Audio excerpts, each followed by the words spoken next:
बिस्मिल्लाहिर्रहमानिर्रहीम। अस्सलाम वालेकुम। आज की रेसिपी है इमली पुदीने की चटनी। इमली पुदीने की चटनी बनाने के लिए जो इंग्रेडिएंट्स चाहिए उसमें सबसे पहले 100 ग्राम इमली लेके उसको ओवरनाइट सो किया। सुबह को उसके सीड्स रिमूव किए और उसको ब्लेंड कर लिया। ब्लेंड करने के बाद उसको स्टेन कर लिया।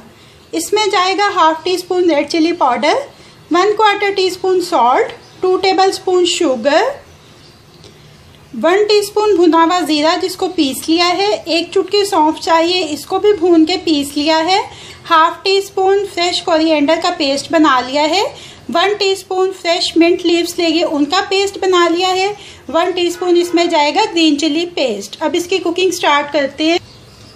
ये देखें, लो मीडियम हीट के ऊपर पैन रख लिया है। इसमें ये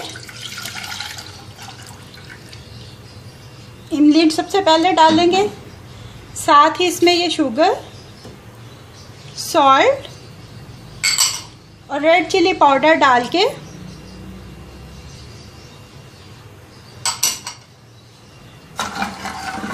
इसको पकाएंगे कि ये हमारी रिक्वायरमेंट के मुताबिक थिक हो जाए। ये देखें, रिक्वायर्ड कंसिस्टेंसी हो गई है इसकी थिकनेस की। अब इसमें ये जो चिली पेस्ट था वो, मिंट लीफ का पेस्ट और कोरिएंडर पेस्ट अच्छी तरह से इसमें शामिल कर देंगे। साथ ही इसमें ये भुना और कूटा हुआ जीरा और 1 चुटकी के बराबर सौंफ। सौंफ ज़्यादा मत इस्तेमाल करिएगा क्योंकि बहुत स्ट्रॉन्ग अरोमा होता है इसका।